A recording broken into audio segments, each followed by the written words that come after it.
From New York City for our viewers worldwide, I'm Sonali Basak, and Bloomberg Real Yield starts right now.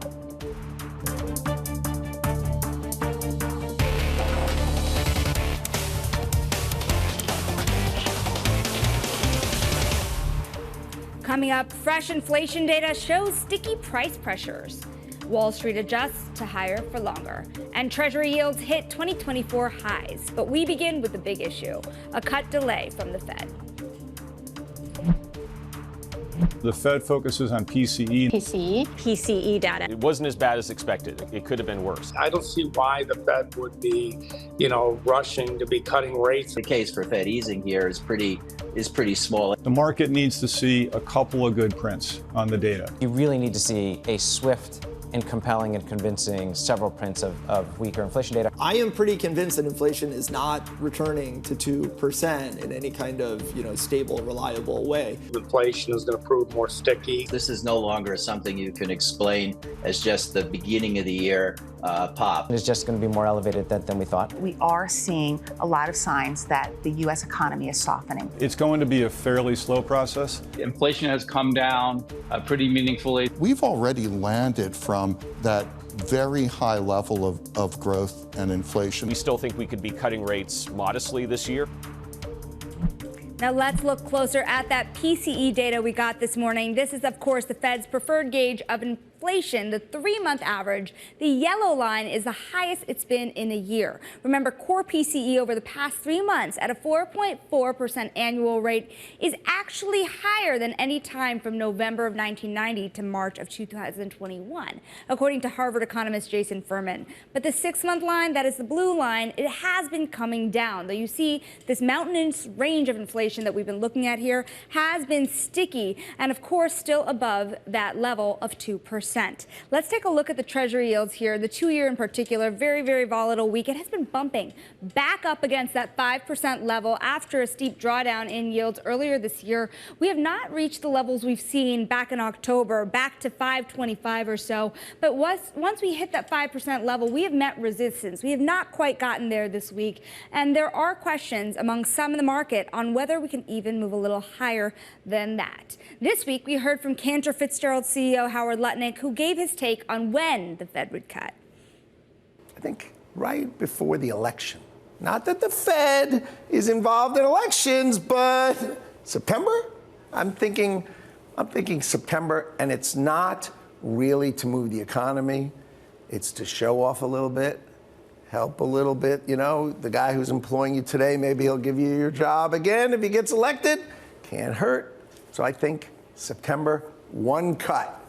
That's it. Just showing off. And joining us now is Parametric's Nisha Patel and Allspring's Noah Wise. And I'm going to make both of you play the rate cut game with me for a minute. Nisha, if you think about how early the Fed can possibly start to cut, when would be your earliest estimate at this point? I would say September would be the earliest. June is definitely off the table. How about you, Noah? Do you think that that's even possible, given what we know with the data so far? September is possible, but not likely. We think November is much more likely, or possibly even later than that. Well, now let's start to talk through the data a little bit, too, because we've had the GDP data this week. We've had the PCE data. This is the most critical data that we'll see heading into that big Fed meeting just next Wednesday, which, of course, is also followed by more data in payrolls. Nisha, how do you read all through the signals that we have had so far?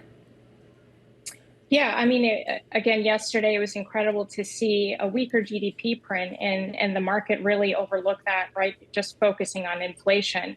And I think you could have deciphered from yesterday's inflation print that we were going to come in higher than not necessarily the market expected, but still trending at higher levels for the month of March and year over year.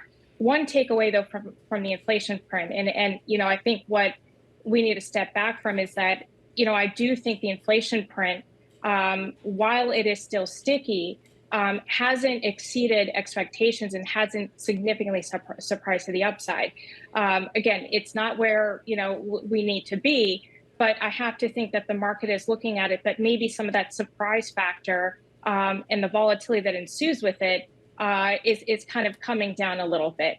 But I think this makes this, obviously, the Fed meeting a little bit more clear in some regards. June rate cut definitely off the table.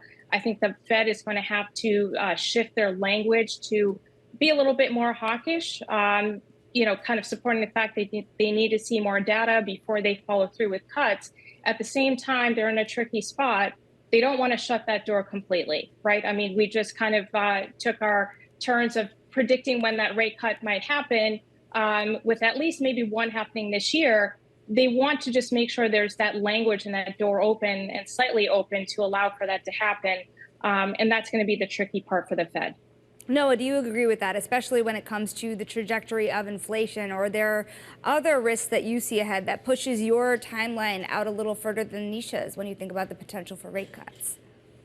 Yeah, the inflation data has been clearly problematic this year. We've gotten a series of above expected numbers. What that's done with the Fed is that has pushed them back. They haven't gotten any closer to their first cut in December. They were hoping for 3 this year. The most recent dot plot also pointed to 3. Unfortunately, the data hasn't supported that. So 6 months later, we think that the Fed is still in the same place. That tells us that they're still 6 months out from being able to hike. This brings elections into the picture. We would argue that the Fed is not inherently a big risk-taking institution. Instead, we think that what they really want to do is focus on their independence, and 25 basis points here or there isn't going to move the needle. That likely puts them behind the election rather than getting out in front of it and risking that independence. Curious about how both of you would play the Treasury market at this point in time. If you think about where the 2-year is standing and where the 10-year is as well, how do you think about buying, Nisha, at these levels, especially when you look further out on the curve? Yeah, so I think you made this point earlier that we're looking at year-to-date highs. We're not quite back at those October levels, but in our view, this starts to be, not only an interesting entry point, but also a compelling one. In talking with our investors, on one hand, it's been frustrating to have this continued roller coaster ride in volatility and rates, really year over year and even into 2024. I think the pivot that we saw at the end of last year, many of us might have agreed that was well overdone, but just how much that's unwound and how quickly has taken investors by surprise. We kind of flip the narrative to then say you have to think about, if you're in cash or you don't have duration, you're underweight fixed income, to really look at this as a compelling entry point. Up until this point, cash has outperformed, ultra short has outperformed. But I think the yield that investors can now lock in and the cushion that provides is very attractive in our view. How much do you buy at these levels, Noah, and what kind of conviction? Do you kind of lever up at the short end at this point, or do you worry that things could sell off a little further, even at the short end from here? What we see is investors are largely already too levered up in the front end, right? The T-bill and chill narrative is really taking the markets by storm. I think people are comfortable in the front end because there's yield for the first time in a long time. But I think people have to take a step back and look at what has happened in history. What we've seen when we've done our analysis is that it is actually a very good time to start diversifying your exposure across the curve. So we would agree, you do want to take some of that concentration at the front end and move that throughout the maturity spectrum. I think if people even look what's happened over the last 6 months, they would be pretty surprised. Obviously, there's been a difficult market for fixed income so far year to date, but over the last 6 months, the Bloomberg Ag-Grade Index has actually outperformed the Bloomberg Treasury Bill Index. So, this is a time, I think, to take advantage of attractive yields really across the curve, and a concept that we talk about as riding the curve. Given the concerns around the volatility, around all the economic data we've been getting, how do both of you prepare for next week? Nisha, you think about the fact that we have the jobs report after the Fed meeting, and you just think about those 3 days alone of potential conflicting information. What do you do to prepare? Yeah, I mean, look, it's tough. We've seen this so far this year. There's a lot of noise. And you can't give into that noise, right? So really what we've been focusing on is more of a longer term objective. And again, as we've just discussed, the entry point is really what we're telling our clients to focus on. So there is going to be some noise. There could be more volatility. And again, the market has become very sensitive to not only every word and language from the Fed, but every economic data point from there onwards, especially if it's a price to the upside. So while you could have more volatility, while you could have even a little bit more upside from a yield perspective, again, we make the argument that the amount of yield that you're able to lock in just provides you an incredible amount of yield cushion to where your break even just becomes, incredibly high to where rates would have to substantially grow up from here, which we just think that we're closer to the top range of that. So, don't focus on the noise. You're going to hear a lot of it. You really have to start focusing on more of the longer term narrative from an allocation perspective. Noah, what do you prepare for next week? If you think about all the data that we have, what are you watching most closely and what has the biggest room for surprise? Yeah, I mean, what we saw really going back to the end of last year, we saw the big Fed pivot in December, right? And trying to set the market up for rate cuts this year. Again, the data has not supported that. So that puts the Fed in a position where, once again, they have to pivot. Unfortunately, when you pivot after pivoting, right, in basketball, that's a violation. That's a traveling violation. I think that sets the market up for some potential volatility here, which we view as opportunity. I think there's going to be opportunities in the fixed income markets to generate some attractive returns as the Fed has to shift, their narrative and their expectation for the second half of this year. And the way that we really set things up is to be hyper diversified. Talked about diversifying across the curve. We think that you want to be a little bit higher in quality, but also diversify across sectors and even diversify across interest rate structures. A lot of folks on the U.S., the growth is very strong. Inflation has been uncomfortably high, but there are different dynamics outside of the U.S. In Western Europe, for example, where we still think the ECB is on track to start cutting and likely going to be cutting sooner than the Fed. So the interest rate dynamics there are a little bit different, and we think that you can diversify your interest rate exposure even globally as well. I was spending that whole last minute thinking about the equivalent NFL reference, Noah, and I think it would be a Falcons moment for the Fed if I had to think of one. Nisha and Noah, thank you so much. That is Nisha Patel and Noah Wise. Up next, we're going to talk about the auction block because even with the sale from Citibank, high-grade U.S. sales have the slowest week for issuance this year. We're going to talk about why up next. This is Real Yield on Bloomberg.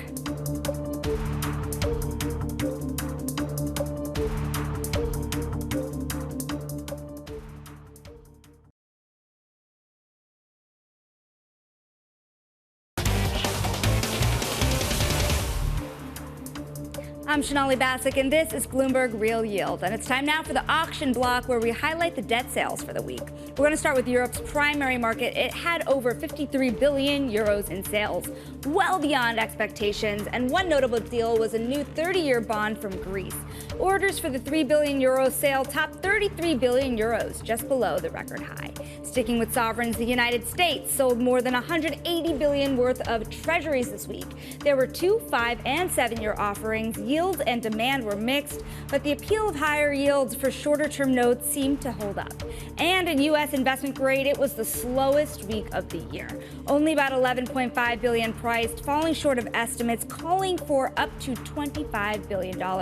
Names included Citigroup, Amex, CK Hutchinson, and GXO.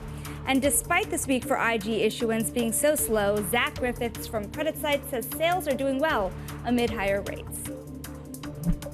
Survive till 25 is one we've heard a fair bit. And when you think about some of the deals that have gotten done this year, I think investment grade has done incredibly well. We've seen a huge amount of deal flow, and we've even seen that in high yield with the lower rated market opening up quite a bit. And so I think so far, even with rates staying elevated and the expectation that rates could stay elevated for quite a bit longer, we're getting deals done at good execution and tight ends of initial price talk. And so I think so far concerns on the primary market side aren't there. Let's bring in our credit roundtable. Trang Nguyen of BNP Paribas and Amundi's Ken Monaghan. When you think about just the impact of higher for longer yields here, Ken, how do you think this is going to finally start to feed into the market? Well, as Zach was just commenting, it's been a solid year in terms of issuance thus far. We had expected about $1 trillion for the year, and we're running at a pace that's well beyond that. So we're at $650 billion so far. Now, tight spreads have been the name of the game, both in investment grade and high yield, and the demand out there is pushing them tighter. But for obvious reasons, with inflation so stubborn, we still see a reluctance for people to go out further on the curve. I think one thing that's interesting is just how much you're starting to see the corporate market really start to slow down and the sovereign market heat up. Trang, how do you see that demand floating in, and what do you talk to investors about when it comes to the biggest risks on the table? Sure. So, when on the supply side for sovereigns, we know that most of the world is grappling with large deficits. The U.S. case in point, right? And now I'm an EM specialist, and I'd say actually the bright spot is that EM fiscal deficits are lower than where they used to be in the past few years, and EM sovereigns are finding new financing channels. So if you look at the volumes this year, EM sovereigns have issued 93 billion. So this is exceeding the pace that we've seen in the past few years, and there is demand out there. And most of this paper is coming from IG EM issuers who are benefiting from this increased crossover demand. And when I say crossover, it's the global bond funds, right? We're seeing inflows back into US IG funds, global bond funds, and that has a spillover effect into EM IG as well. So there are higher volumes, but there's also higher demand in the sovereign space as well. Trang, double down on that for a minute here. How do you view those two important letters, IG? How much are people only looking for the safest qualities at this point? So I'll speak about this from two angles. One, in US IG, so notwithstanding the outflows that we've seen in the past 2 weeks, there's been 19 billion of inflows into US IG funds. And that might be puzzling because valuations are so tight. We're looking at sub 100 spread. But actually, US IG is seen as an asset class with good risk reward given the receding recession risk in the US that we were so worried about last year. Now, US IG is seen as an extension of money markets, right? So the Sharpe ratio is quite good. And therefore, you don't need to take that much risk to get rewarded. So how that feeds into my second point is the spillover into EMIG, right? US IG funds and global bond funds getting inflows means that there's incremental demand in primary markets for EMIG, and we are seeing that in a meaningful way. Ken, how do you view this dynamic when it comes to the corporate market as well? Do you think that only the safe will survive, or do you think that people are reaching for yield at this point, despite any potential risks ahead? Well, if we're looking at the high yield market, recently it's the single B portion that's been outperforming. Last year was certainly a year where triple Cs were driving the boat in terms of performance. We're seeing less of that this year. So, but it's not because we're seeing a major increase in defaults. As a matter of fact, it's heading the other way. If we look at the headline numbers from Moody's, they recently took down their estimate for where we will be 12 months from now. There had been forecasting 3.5% 12 months from now. Now they're forecasting 3% from 12 months from now, and that's well below the long-term averages of 4.2%. So I would tell you from a quality perspective, things are looking okay, and there are not a lot of headline defaults out there. Now that could change. There are in particular a number of European credits with both Euro bonds as well as US dollar bonds outstanding that are under some stress right now and may recapitalize. But at the moment, the news seems to be pretty good. Ken, what would cause things to start turning here? You think about where spreads have been. They have been pretty tight, especially when you think about riskier bond markets as well. What would start to cause you to really think about taking some chips off the table, advising people to stay away? How much does the data need to turn?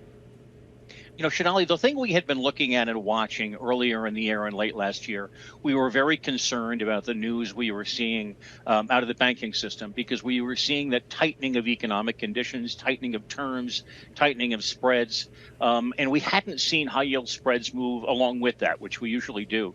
And recently, we have seen that banking lending activity seems to be easing up a bit, and the tightness that was out there 6 or 9 months ago is not at the same level. Now, if that were to reverse and it looked like the commercial banks were getting tighter on terms, that may cause us to suggest that spreads should widen out from where we are. But at the moment, we think we're going to be operating at a pretty tight band. You know, as credit professionals, we always think about spread. We always think about relative value. Where is high yield versus EM versus government bonds versus investment grade bonds? But I think at the end of the day, really one of the things that's driving the market right now for both investment grade and for high yield is the actual yield itself. There are a lot of investors out there that don't think about relative terms, spread. They think in absolute terms. And with the yields in the high yield marketplace now north of 8%, that's a meaningful income number for people that in particular that think about not nominal terms, but absolute terms, even with inflation headwinds still out there. 30 seconds for each of you here. Trang, favorite trade and why? Egypt. So obviously I'm an EM expert. I've been bullish EM high yield for some time now, and that remains intact.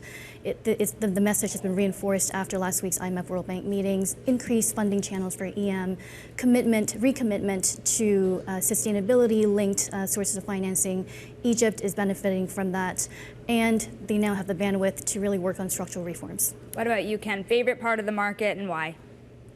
Well, I'm going to echo some of her comments here, which is that we happen to like EM airlines in particular. They've been a little later to the game in terms of their turnaround versus the U.S. airlines and developed market airlines. And we think there's a lot of value still there, particularly in Latin America, and we think spreads will tighten. No reward without a little risk. Trang Nguyen and Ken Monaghan, we thank you both so much for your time. Still ahead, the final spread the week ahead. The Fed's rate decision plus April payrolls. A lot of data ahead. We'll talk about that next. This is Real Yields on Bloomberg.